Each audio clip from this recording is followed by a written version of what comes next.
마지막 시간입니다. 다니엘서 강의 마지막 시간 15번째 마지막 때의 징조와 기한이라는 제목으로 여러분과 같이 말씀 묵상하겠습니다. 다니엘서 마지막 12장은 총 13절로 되어 있는데 그 처음 1절부터 4절까지는 다니엘의 마지막 때의 예언, 앞에 거의 연속으로 마지막에 대한 다니엘의 예언, 다니엘에게 주신 예언이, 그 뒤에 5절부터 13절까지는 다니엘의 본 환상 가운데 티그리스 강 유역에 두 사람이 서 있는데 그 중에 한 사람인 세마포를 입은 사람을 통하여 예언한 말씀, 주로 마지막 때에 대한 그 예언의 말씀을 우리가 묵상합니다. 다니엘서를 쭉 우리가 한번 처음부터 끝까지 이렇게 한번 돌이켜보면, 다니엘서의 처음은 다니엘과 그 소년이 제1차 느부갓네살 왕의 침공 때 포로로 잡혀서 그 바벨론으로 잡혀가던 때부터 말씀이 시작되죠. 그리고 가서 그들이 유대에서 잡아온 그 귀족들 가운데 특별히 아주 총명한 소년들, 16세에서 한 17, 18세 되는 소년들을 뽑아서 그들을 왕의 시종으로 삼고 그들을 훈련하려고 할 때에 제일 처음 그들이 맞닥뜨리는 그러한 도전은 그 우상의 제물에서 나온 그 왕궁의 음식을 그대로 먹을 것이냐, 아니면 다 그때 고기들은 전부 다 제사를 드리고 난 뒤에 남은 고기를 먹었기 때문에 고기를 먹지 않고 자기들은 채식을 하겠다 하는 그런 아주 도발적이고 정말 그 어마어마한 운명 가운데서 그 소년들이 자기의 믿음을 지키는 장면으로부터 다니엘서는 시작합니다. 그리고 이 장에 들어서면서 그 느부갓네살이 이상한 꿈을 꾸고 그 꿈에 그 큰 신상이 있는 꿈을 꾸죠. 그런데 그 꿈을 꾸고 나서 문제는 꿈을 전혀 기억하지 못했다는 것이죠. 어떤 꿈을 꿨는지 뭔가 무서운 꿈을 꿔가지고 식은땀을 흘리고 잠에서 깨어났는데 마치 치매가 걸린 것처럼 그 꿈이 하나도 생각이 안 나는 거예요. 그래서 거기 있는 모든 학자들과 모든 점성술사를 다 불러 모아가지고 너희들 내가 꿈을 맞춰봐라. 내가 분명히 어제 무슨 꿈을 꿨는데 그 꿈을 한번 맞춰봐라. 그 꿈을 해석하라. 그러니까 아니 거기 있는 모든 현자들이, 아니 대신들이, 임금님, 아니 꿈을 말씀하시고 이걸 해석하려고 그러셔야지. 아니 꿈을 무슨 꿈을 꿨는지 맞추라니 그게 됩니까? 그들이 왕이 막 불같이 화를 내면서 너희들이 뭐 그렇다고 그러면서 너희들이 무슨 현자라고 여기서 대신이라고 지금 뭐 안다고 까부느냐. 일주일 안에 그거 다 못 맞추면 다 죽인다. 이렇게 돼요.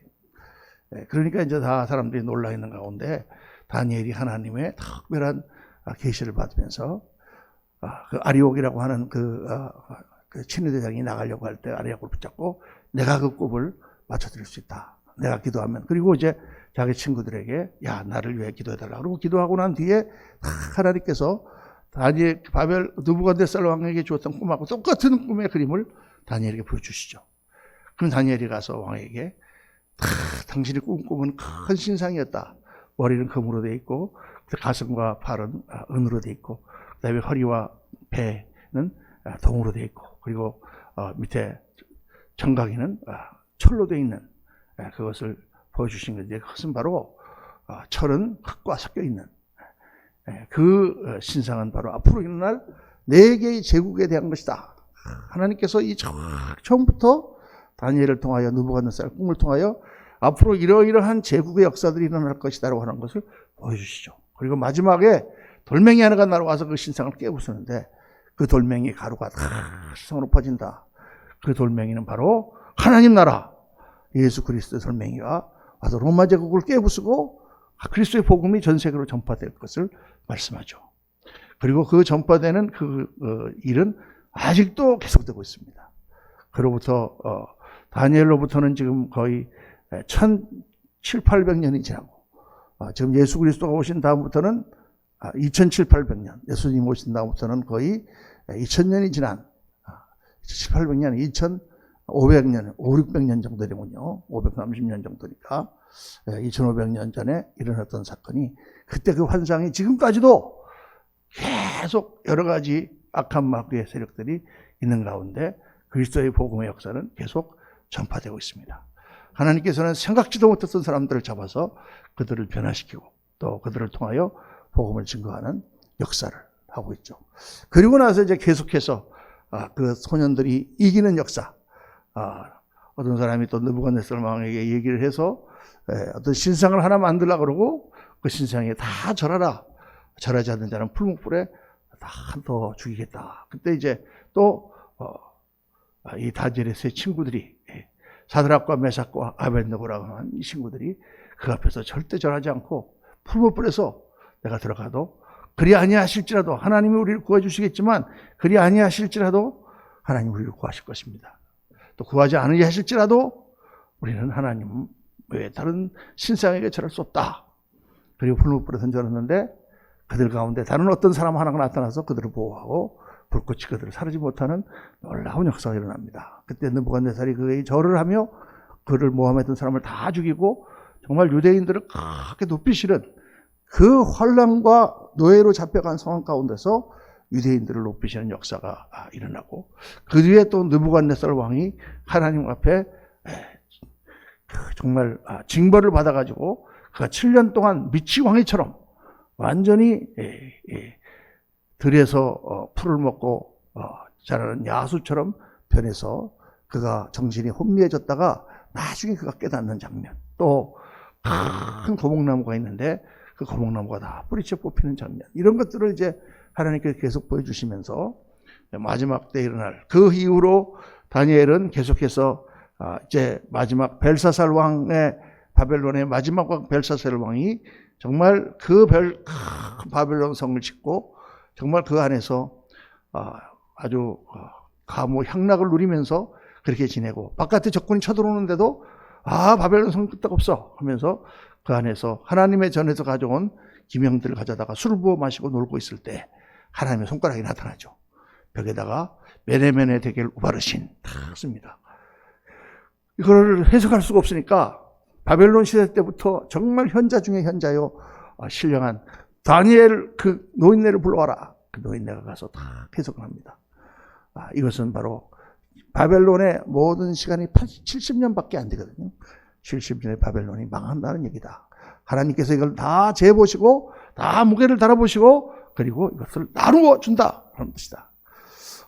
어쨌든 하여간 그 해석이 너무나 기가 막히다 하고 금사슬을 다니엘의 목에다 걸어주고 그날 밤 메대의 대왕 메대와 페르시아의 군이 바벨론으로 쳐들어와서 물을 다 수로를 막아가지고 물이 낮아진 틈을 타가지고 밤에 잠입을 해갖고 간단하게 바벨론 성을 무너뜨렸다 그랬죠.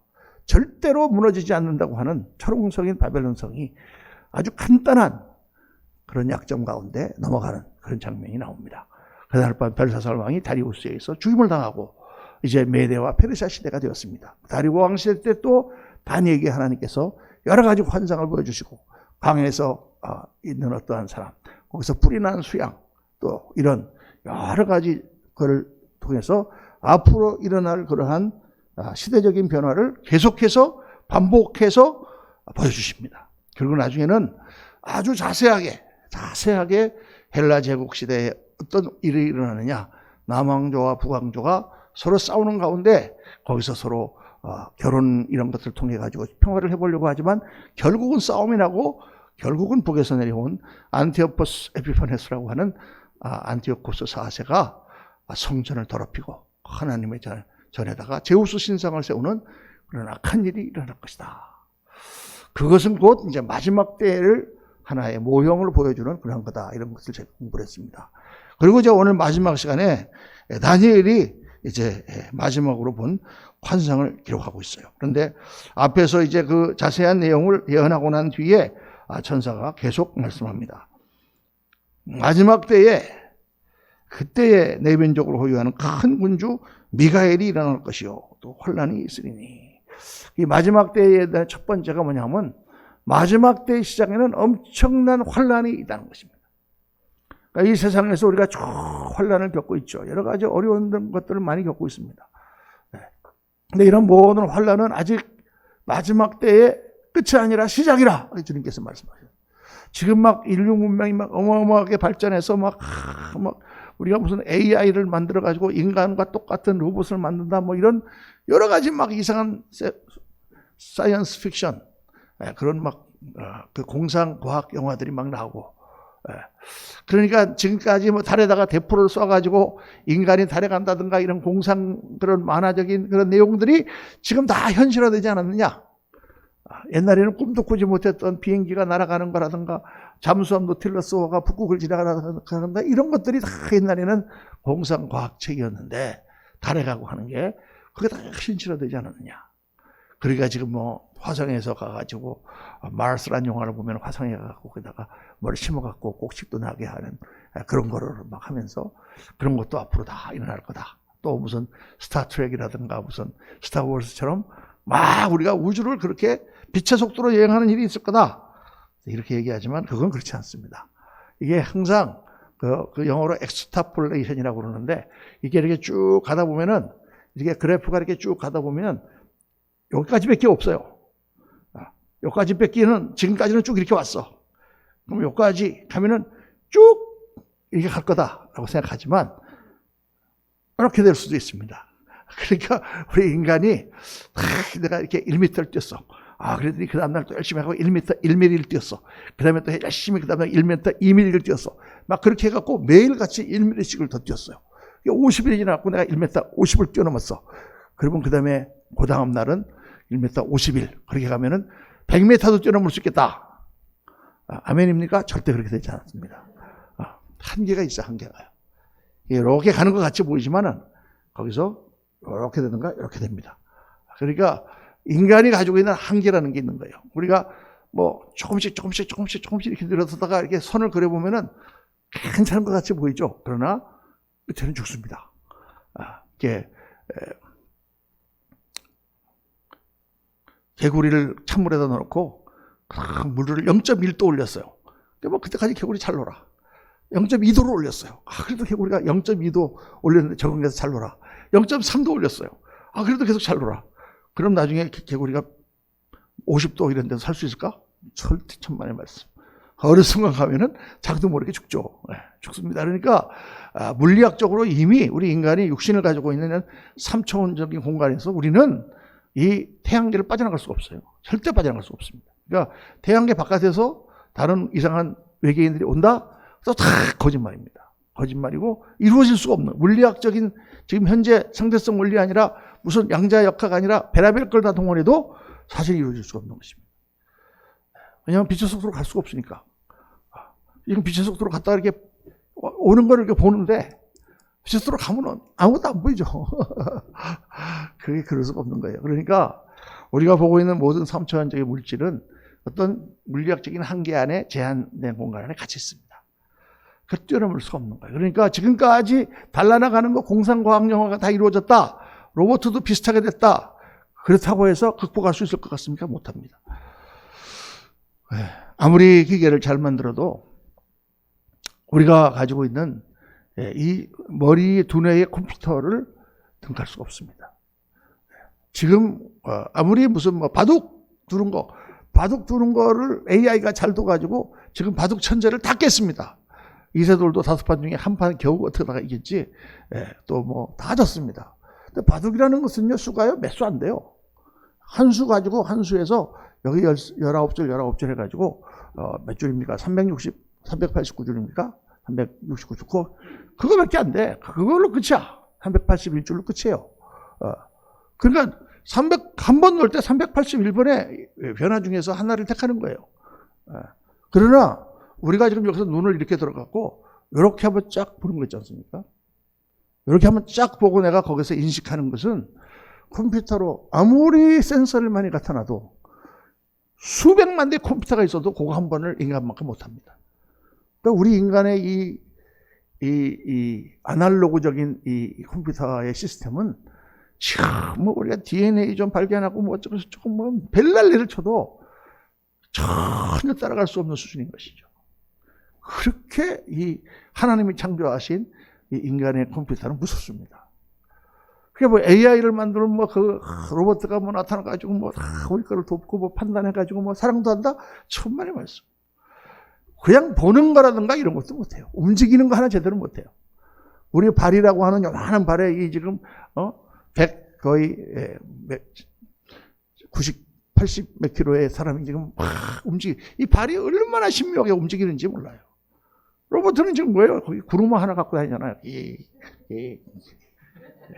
그렇게 못하잖아요. 발가락을 꼼지락거리면서 막 이러는 거 할 수가 있는 거죠. 그 컴퓨터를 수백 개를 갖다 놔도 안 돼. 그만큼 우리 인간의 이 하나님이 준 창조의 이 모든 것은 신묘하기 짝이 없습니다. 그래서 우리가 인간이 너무 교만해 요새.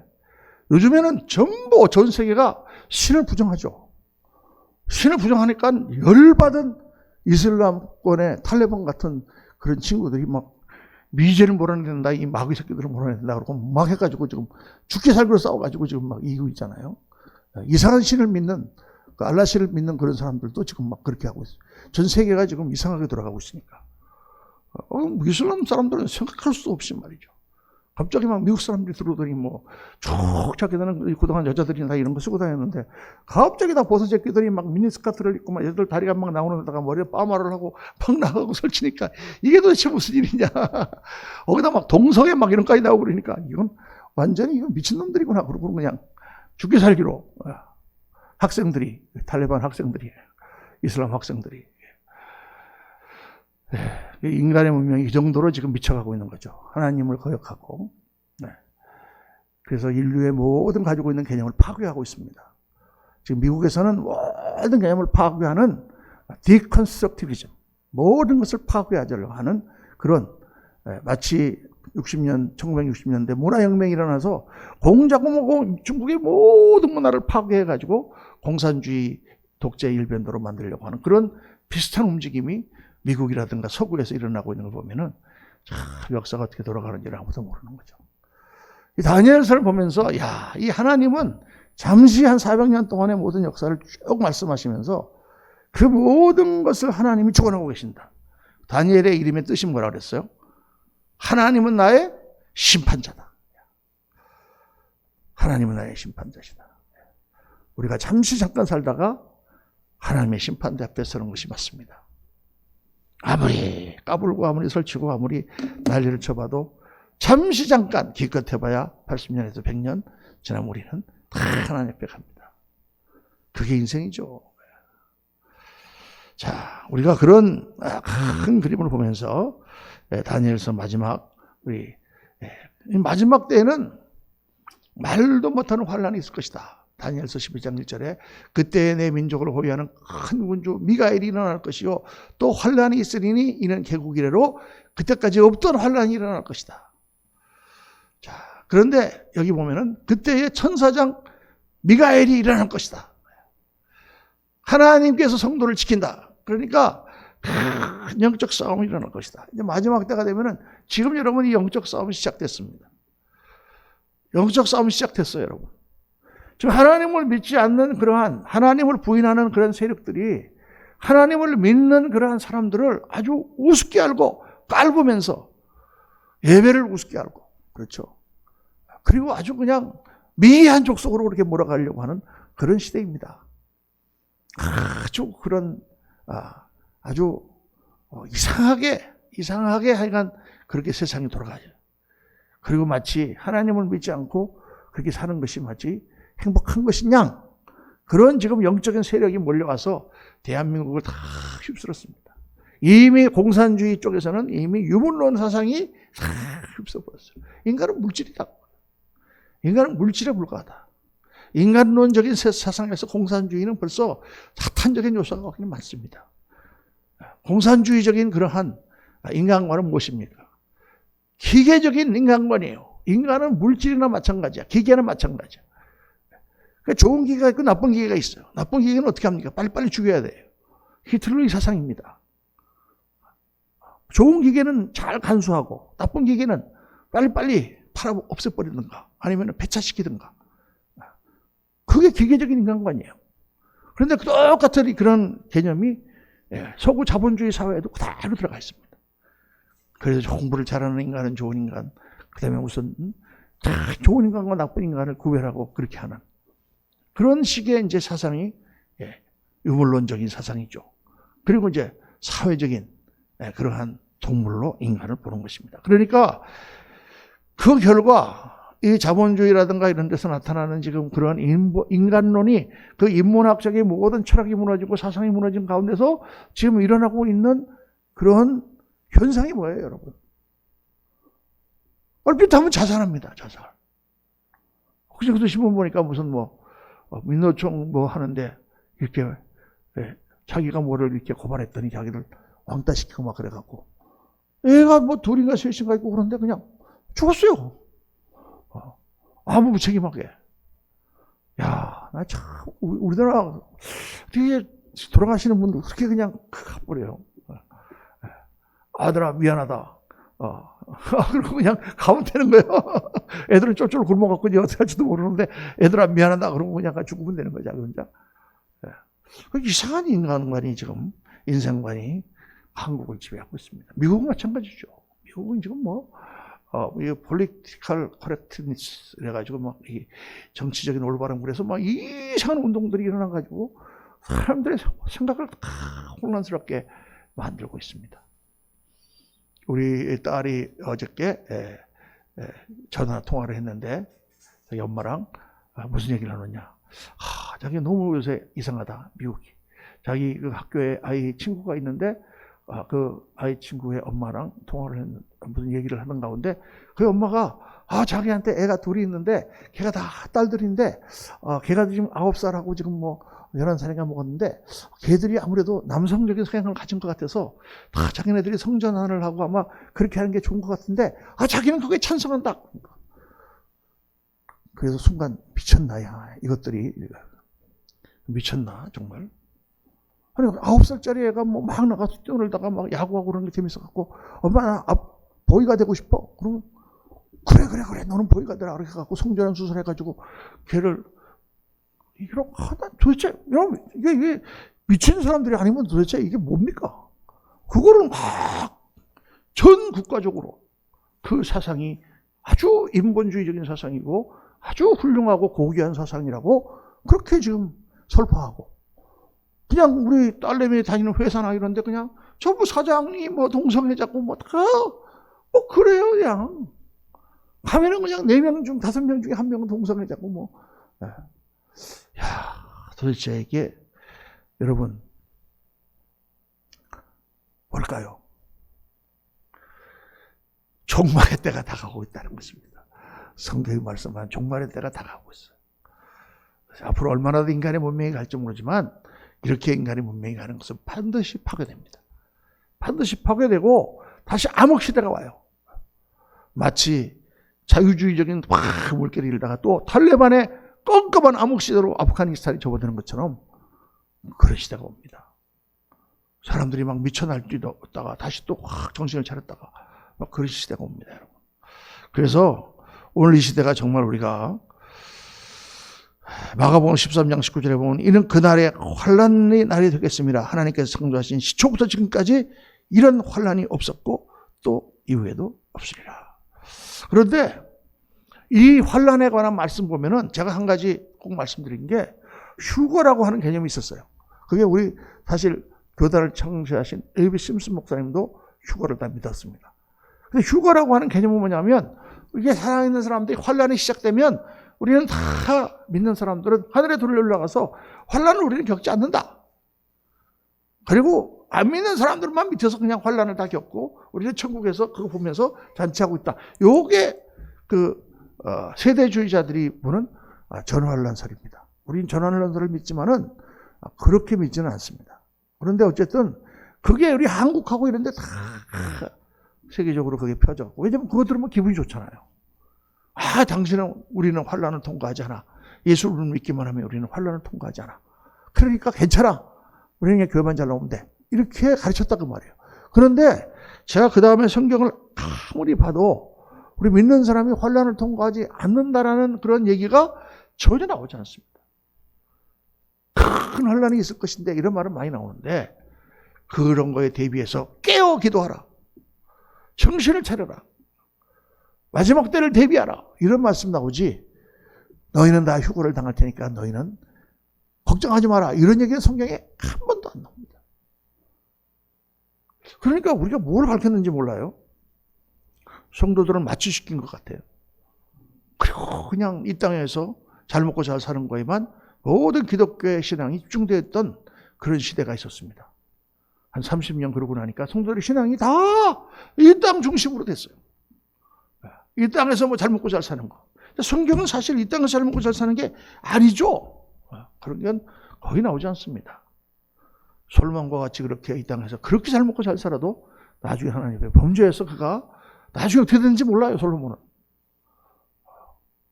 그 정도로 무서운 이 재물에 대해서 경계하고 우리가 정말 하나님 앞에 거룩한 옷을 입고 마지막 때에 신앙의 정절을 지킬 것을 말씀하고 있는데 세상의 물결이 막 들어오면서 교회가 그렇게 다 타락했습니다.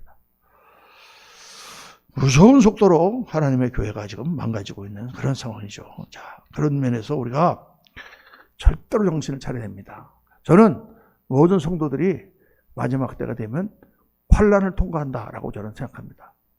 환난을 통과한다. 그래서 우리가 정신을 차려야 된다. 또 마지막 때에 많은 구원의 역사가 있을 것이다. 1장에 보면은 1장 끝머리에 그때 내 백성 중 책에 기록된 모든 자가 구원을 받을 것이라 이렇게 말씀하고 있잖아요. 그래서 그 모든 내 백성이라고 할 때 이건 이스라엘 백성을 말합니다.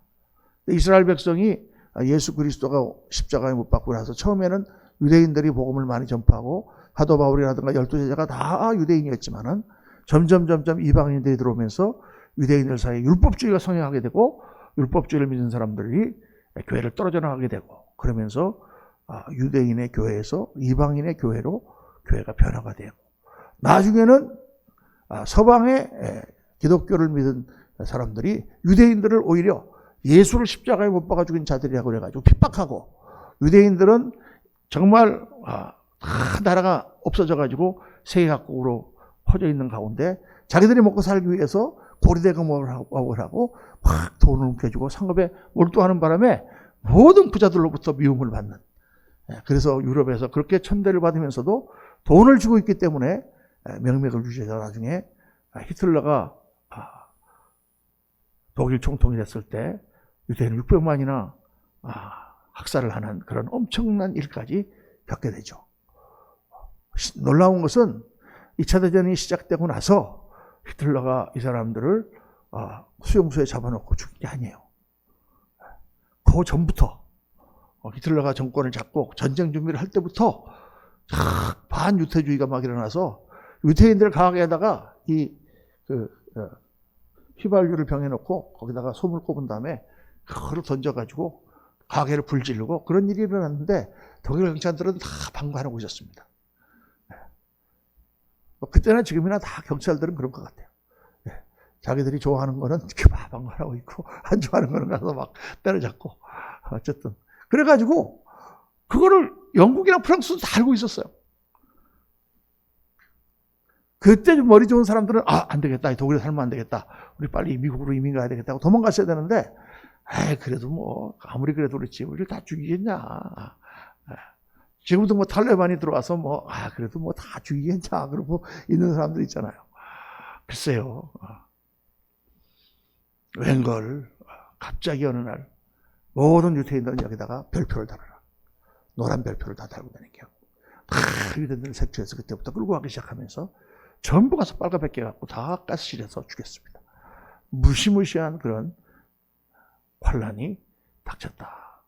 그런데 그런 가운데 이제 마지막에 이스라엘 백성들 가운데 구원받는 자가 있을 것이다. 근데 지금 유대인들의 기독교인 수가 점점 늘어나고 있어요.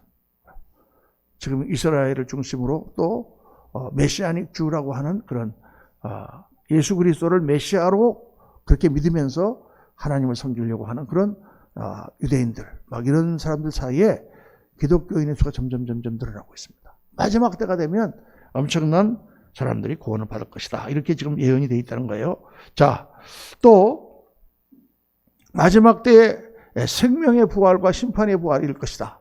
다니엘서 12장 2절에 보니까 땅의 티끌 가운데서 자는 자 중에서 많은 사람이 깨어나 영생을 받는 자도 있겠고 수치를 당하여서 영원히 부끄러움을 당할 자도 있을 것이다. 마지막 때에 하나님의 심판이 다가오고 있다는 것을 말씀하고 있습니다. 5절에 보니까 지혜 있는 자는 궁창의 빛과 같이 빛날 것이요 많은 사람을 옳은 대로 들어오게 한 자는 별과 같이 영원토록 빛나리라. 하늘의 별과 같은 상급이 지혜 있는 자와 많은 사람을 전도하여 옳은 대로 들어오게 한 자에게 하나님의 상급이 있음을 말씀하고 있습니다. 마지막 때의 환난 가운데서 하나님은 백성들을 부르세요. 여러분, 환난이 그렇기 때문에 꼭 나쁜 게 아니라니까요. 우리 인간은 환난이 없이 모든 게 편안하면 하나님을 잘 안 믿게 돼 있어요. 체질적으로 안 믿게 돼 있습니다. 우리가 몸에 병균이 많은데 아프질 않아. 아프지 않으면 인간은 체질적으로 병원에 안 가게 돼 있습니다. 아멘입니까? 권사님. 그게 굉장히 나쁜 병이에요. 아프지 않은 병이. 예. 막 문둥병 같은 거 걸리면 그런다 하잖아요. 감각이 없어진다고. 그래갖고 불이 있는데 불에다가 갖고 손이 막 지글지글 타는데 감각이 없으니까 어디서 이상한 냄새가 나네. 손에 타고 있네. 그러고 그러는 거 얼마나 무서워. 근데 이렇게 딱 뜨거워 맞았더니 뜨거워. 이건 굉장히 좋은 거죠. 감각이 살아있다는 거죠. 근데 그것처럼 사람이 다 편안하고 모든 것이 다 구비되어 있으면은 하나님을 찾지 않습니다. 없고 힘들고 괴로워야 하나님을 찾게 돼 있어요. 그래서 어떤 면에서 환난은 필요하기라니까요. 필요합니다.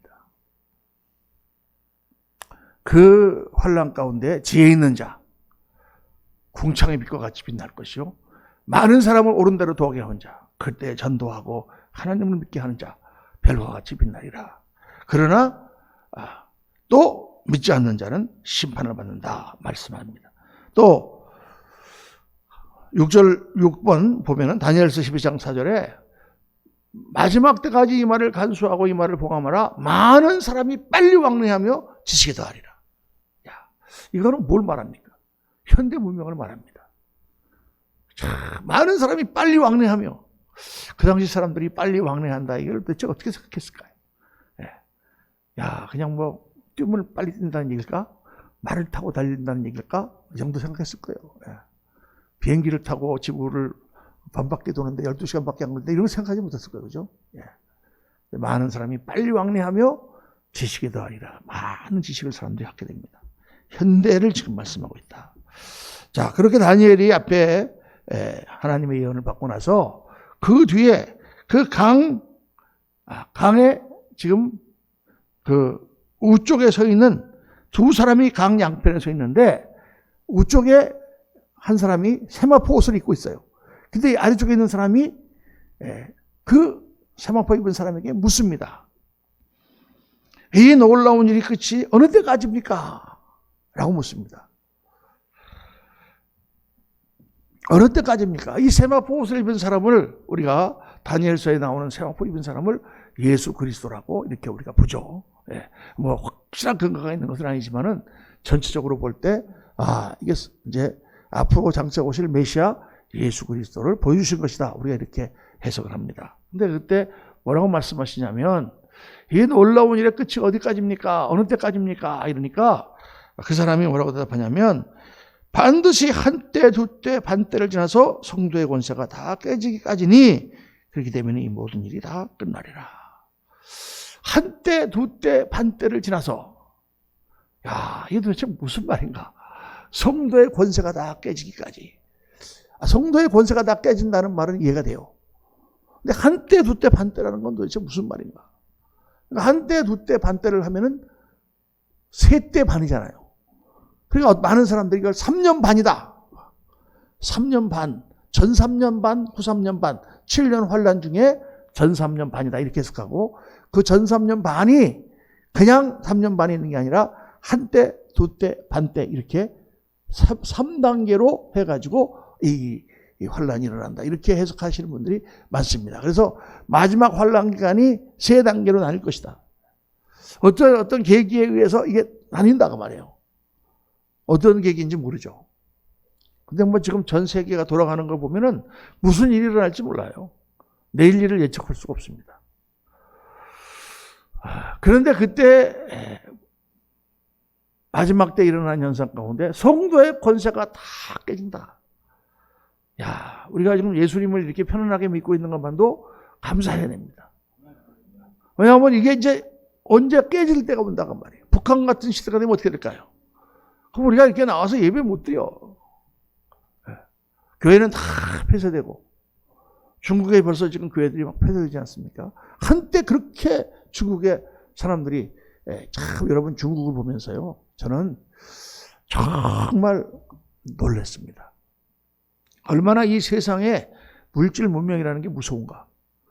중국이 그 문화혁명을 겪었지 않습니까?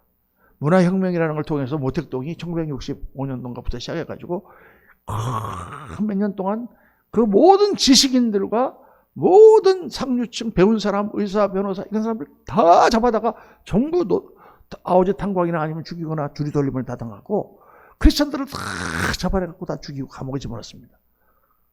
그렇게 완전히 사회를 다 뒤집어 버렸어요. 그걸 너무 많이 죽이니까 나중에 이제 그걸 수습하기 위해서 중국도 혼란을 겪었죠. 그러니까 막 중국 사람들이 그 한 20년 동안 그냥 죽다 살아났습니다. 그거 막 미국, 중국의 경제가 뭐 완전히 막 10년, 20년 전으로 밀렸다. 이렇게 됐죠. 그러다가 이제 주일레가 복귀하면서 주일레 밑에 등소평의를 올리면서 야, 이 사람들이 이래 갖고는 안 된다. 우선 국민들을 잘 먹게 잘 살게 해줘야 된다. 그래서 이제 등소평의가 문호를 개방하기 시작했어요. 교회를 인정하기 시작했습니다. 다 예배당 가도 좋다. 그러니까 그 핍박 가운데 있던 성도들이 다 두더지처럼 땅속에 숨어있다가 나와가지고는 교회를 가는데 그때 1990년대에 그 얘기를 들어보면은 너무 황홀하죠. 사람들이 교회가 11시에 문을 열었는데 문이 닫혀 있는데 아침 새벽 5시부터 가서 기다리고 있는 거야. 이게 무슨 뭐 세일을 하는 것도 아니고 이게 무슨 콘서트에 무슨 뭐 BTS가 오는 것도 아닌데 그러고는 쫙 모여있다가 문이 탁 10시 열리면 그냥 막 뛰어들어가서 앞자리에 앉으려고. 그래갖고 막 뒤에 못 들어가는 사람 아우 성치고 막 그래갖고 앉았는데 거기 갔다 오신 목사님들이 그 성도들이 눈이 초롱초롱해서 목사님부터 무슨 말씀이 나올까 하고 보고 있는데 자기가 3시간을 설교를 했는데 아무도 움직이는 사람이 없더라고요. 그거 끝나려고 그랬더니 말씀을 더 해주세요. 야, 우리는 막 그런 말 들으면서 야, 이게 도대체 꿈이냐 생시냐. 성도들이 30분, 35분 지나가면 막 주리를 틀고 시계를 보고 막 그러는데 야, 정말 중국에 막 이 기독교가 막 불같이 일어난 거예요. 순식간에 1억 명의 교인이 됐다. 1억 명, 여러분, 1억 명. 14억 인구 중에 1억 명이 기독교인이 됐다. 2억 명이 돼가고 있다. 그래서 우리는 금방 한국 선교의 시대는 끝났다. 이제는 중국 사람들이 전부 바톤을 이어받아가지고 중국에서 선교를 하겠구나. 우리가 지금 남은 시간은 얼마 되지 않는다. 한국 선교사들 정신 바짝 차리고 남은 시간 빨리빨리 하고 중국에다가 바톤을 넘겨주세요. 이랬단 말이에요. 근데 어떻게 했습니까? 그렇게 폭발적으로 부흥하던 중국교회가 순식간에 다 타락해버리고 말았어요. 부흥을 하니까 뭐가 많이 들어와? 헌금이 많이 들어오잖아요. 전부 목사들이 다 타락한 거예요. 한국의 대형교회하고 똑같아. 그래갖고 그냥 중국의 교회가 시들해져 버리고 때를 놓칠세라 중국 정부에서 외국 선교사를 다 내쫓아 버렸습니다. 중국 사람만 중국 예배를 드릴 수 있지. 그리고 나서 지금 십자가를 뜯어내리기 시작했어요. 중국은 다시 잠깐 반짝거리고 편안했던 시대를 망쳐버리고 다시 환란의 시대로 접어들었습니다. 중국이 선교의 바톤을 이어받을 확률은 거의 없었습니다. 야, 참 우리가 앞일을 모르는 거예요. 어떻게 될지. 정말 앞일을 모르는 것입니다. 우리가 중앙아시아에 얼마나 참 그 옛날에 소련 공산당 밑에 있던 다 위성국가들 아닙니까? 전부 다 그 소련의 영토로 있던 나라들이 1971년도에 고르바초프로 인해서 소련 연방이 무너지면서 독립하는 나라 안 독립하라 막 이렇게 체첸이라든가 이런 나라는 독립하고 싶은데 러시아 사람들이 많이 들어와 살기 때문에 독립 못하고 우즈베키스탄이나 다 독립을 했습니다. 그래갖고 다 카자흐스탄도 독립을 하고 그러니까 그냥 이 사람들이 막 서방 그거에서 기독교 선교사를 막 받아들이니까 우리나라에서 막 중앙아시아로 선교사들이 물밀듯이 나갔습니다. 10개의 탄이 있죠. 스탄. 아프가니스탄, 파키스탄, 뭐 타자크스탄, 뭐 키르기스탄, 뭐 우즈베키스탄에 가고 나갔는데, 그래고 교회도 많이 세우고 저도 가봤습니다. 가봤는데 한 10 몇 년 딱 하더니 갑자기 정권이 바뀐 거예요. 친노로. 그러니까 선교사들 다 내주셨어요. 지금 남아있는 교회는 어떻게 되는지 몰라요. 정말 바늘끝만한 그런 문이 열렸다가 닫히는 것입니다. 참, 이 선교라는 것도 보면은 정말 무섭습니다. 그래서 정말 하나님의 그 역사를 우리가 보면서 영적 싸움을 싸워야 된다. 마지막 때 선교의 권세가 깨지고 종교 자유가 박탈되고 정부 차원의 핍박이 있게 된다.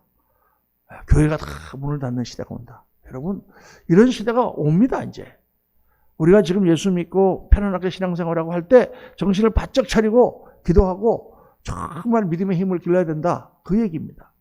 그거 말씀하고 있죠. 이 예언은 봉함이 되어 있고 마지막 때까지, 종말의 때는 마지막까지 알 수가 없다. 그런데 그 가운데 많은 사람이 연단을 받아 정결해진다. 많은 사람이 연단을 받아 스스로 정결하게 되며 희귀할 것이나 악한 사람은 악을 행하리니. 그 환난의 때에 옥석이 드러난다, 그 말이에요. 옥석이 드러납니다, 여러분. 옥석이 드러나요. 어려움이 오고 문제가 오면 그때 내 신앙이 진짜 신앙인가 아닌가가 드러난다, 그 말이에요, 여러분. 이게 중요한 거예요. 코로나 정도 왔는데 우리가 예배 못 드리잖아요. 안 드리잖아요. 무서워서.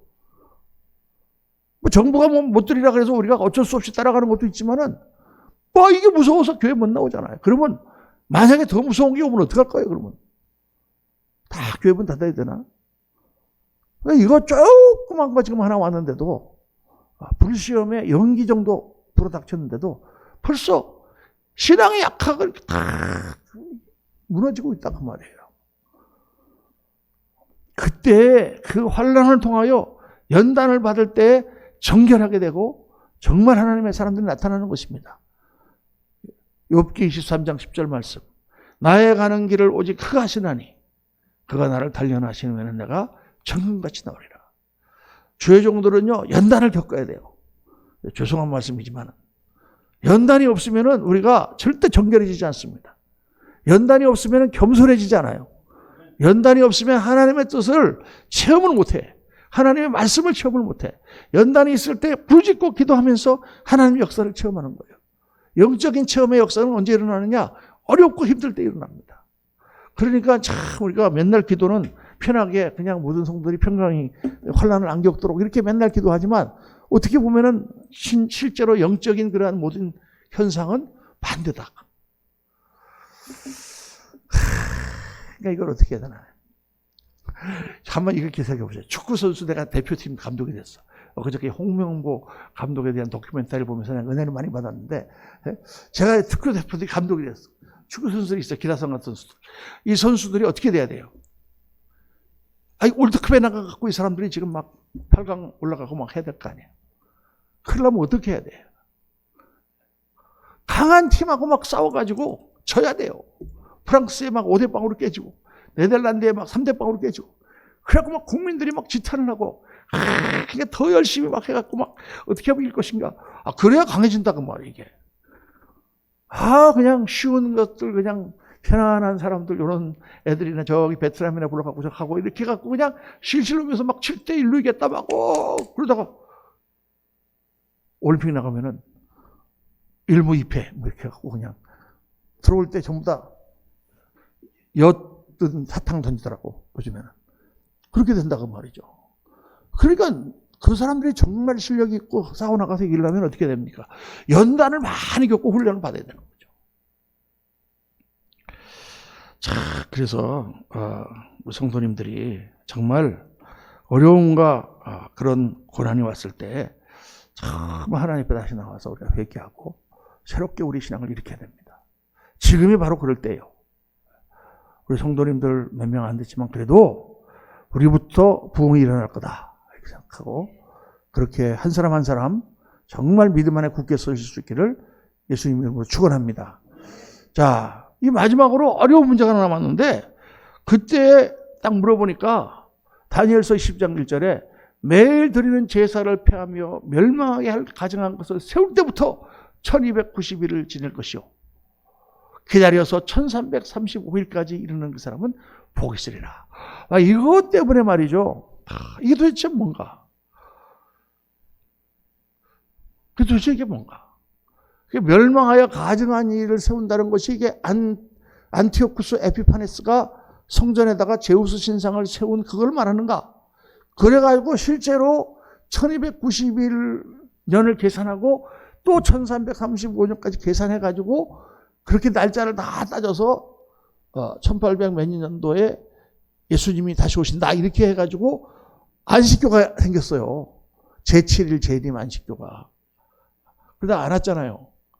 그러다가 또 1992년도에 또 이거 계산해가지고 사람들이 또 뭐 다미성교회 같은 데서 막 예수님이 9월 28일 날 오신다 그래가지고 또 난리를 치고 그랬잖아요. 그래서 모든 주석책이나 이런 걸 보면 이거를 연수로 계산해가지고 그렇게 날짜를 계산하는 것은 그거는 부질없는 짓이다. 1290일을 지날 것이 이게 도대체 무슨 뜻인지 정확하게 모른다. 근데 360일을 가지고요. 3년 반을 계산하면 1260일이에요. 근데 요한계시록 11장 3절에 보면 두 증인이 하나님의 권능을 받아서 예언을 할 텐데 그 달이 1260일이라고 돼 있어요. 360 곱하기 3.5 그럼 760일이라. 근데 여기 다니엘서에 나오는 것은 30일 한 달을 더해서 1290일이다 그 말이에요. 그럼 한 달이 뭐냐? 뭐 학자들이 이 모양 저 모양으로 이론을 다 내지만 뭐 신통한 게 별로 없습니다. 그러니까 저한테 이걸 물어보면 저는 빨간 글씨로 쓴 거 정확한 뜻은 아직 모른다. 이렇게 저는 대답을 그냥 이런 게 있구나라고 여러분 알아두세요. 1335일은 1190일로부터 45일이 많은 거예요. 한 달 반이. 1260일보다는 두 달 반이 많고. 그럼 도대체 이게 뭐냐? 모릅니다. 하여간 그런데 이거를 연수로 계산할 필요는 없어요. 이 숫자를 연수로 계산해가지고 1260년 뒤에는 무슨 일이 있었다, 뭐, 이렇게 계산해갖고 뭐, 언제 오신다, 이렇게 하실 필요는 전혀 없습니다. 그거는 성경을 잘못 해석하는 사람들이라 생각하고, 결론을 말씀드리겠습니다. 결론은 뭐냐? 종말의 때는 멀지 않다. 왜 멀지 않는다고 생각하느냐? 세 가지 이유가 있습니다. 첫째는 이스라엘 국가가 회복되었습니다. 누가복음 21장 24절에 보면 예루살렘은 이방인의 때가 차기까지 이방인들에게 밟히리라 그랬습니다. 그런데 이스라엘이 지금 회복됐다고 말이에요. 주권과 영토가 회복되었고 성전만 회복되면 모든 것이 회복됩니다. 지금 성전에는 이스라엘 성전이 있던 터에는 뭐가 세워져 있어요? 골든돔이라고 모슬렘의 모스크가 서 있죠. 그거를 헐고 거기다가 이스라엘 사람들이 성전을 짓는다 하면 그때부터 3차 대전이 일어납니다. 아마겟돈의 전쟁이 일어나는 거죠. 그리고 이스라엘이 아주 무서운 화약고입니다. 그런 상황 가운데 있다고 말이에요. 그러니까 현재 이스라엘 국가가 회복됐다. 마지막 때가 가까웠구나. 언제 회복됐죠? 1948년 5월 10일인가 이스라엘의 국가기념일입니다. 벤구리온이라고 하는 수상이 딱 수상하고 되면서 그때부터 전쟁이 일어났죠. 딱 48년도 세워지자마자 열흘 후에 이집트의 나세르 군가 쳐들어와가지고 6차까지 지금 전쟁이 됐는데 한 번도 이스라엘은 진 적이 없습니다. 자, 둘째, 복음이 거의 모든 민족에게 전파되었다. 예수님이 마태복음 24장 14절에 이 천국 복음이 모든 민족에게 증언되기 위하여 온 세상에 전파되리니 그제야 끝이 오리라. 온 민족에게 복음이 전파되는데 지금 거의 모든 민족에게 복음이 다 전파됐습니다. 지금 뭐 요즘 통계에 보면 어떤 사람은 450개 남았다 그러고 어떤 사람은 600개 남았다 그러고 그러는데 그러니까 모든 언어 종족에게 다 복음이 전파되고 성경이 번역되고 있어요. 얼마 넘지 않아서 이제 복음이 다 전파된다. 주님 말씀하신 대로 그제야 끝이 오리라. 끝이 다가오고 있다. 세 번째, 말세의 징조가 더 뚜렷해지고 있습니다. 마태복음 24장 6절에 난리와 난리 소문을 듣겠으나 너희는 삼가 두려워하지 말라. 민족이 민족을 나라가 나라를 대적하게 일어나겠고 곳곳에 기근과 지진이 있으리니 모든 것은 재난의 시작이니라 그랬어요. 얼마나 지금 기근과 지진이 많이 일어나고 있습니까? 20세기에 일어났던 지진이 그동안 2000년 동안 일어났던 지진보다 훨씬 많은 수의 지진이 일어났대요. 지금도 일어나고 있습니다. 불과 한두 주 전에 하이티에서 또 지진이 일어나가지고 수천 명이 죽었습니다. 근데 처음에 하이티에 지진이 일어났을 때는 많은 구호물자가 우리나라에서도 막 하이티에다가 막 파송하고 그랬는데 지금은 아무도 그럴도 보지 않아요. 야, 참 무서운 세상이 되었습니다. 그때 사람들이 너희를 환난에 넘겨주겠으며 너희를 죽이니 너희가 내 이름 때문에 모든 민족에게 믿음을 받으리라. 그때 많은 사람이 실족하게 되어 서로 잡아주고 서로 미워하겠으며 거짓 선지자가 많이 일어나 많은 사람을 미혹하겠으며 불법이 성함으로 많은 사람의 사랑이 식어지리라. 13절 다 같이 시작. 그러나 끝까지 견디는 자는 구원을 얻으리라. 자, 우리가 환난 가운데 휴거돼 갖고 우리는 환난을 안 당한다는 말씀이 어디 있습니까? 끝까지 견디는 자는, 끝까지 견디는 자는. 예수 믿고 여러분 세상에 이런 것에 넘어가지 않고 끝까지 견뎌야 돼요. 자, 그래서 세 가지를 꼭 기억하십시오. 첫째, 깨어 기도하라. 마지막 때 하나님 주신 말씀은 깨어 기도하라. 영적으로 모든 것을 분별하며 하나님의 뜻을 깨달아 알 수 있도록 깨어 기도하라. 둘째, 말씀을 따라 살라. 하나님 말씀을 따라 순종하며 정말 말씀에 굳게 서는 그런 그리스도인이 되라. 셋째, 사명에 충실하라. 여러분 각자 지금 맡은 바 사명이 무엇입니까? 충성되게 사명 감당해라.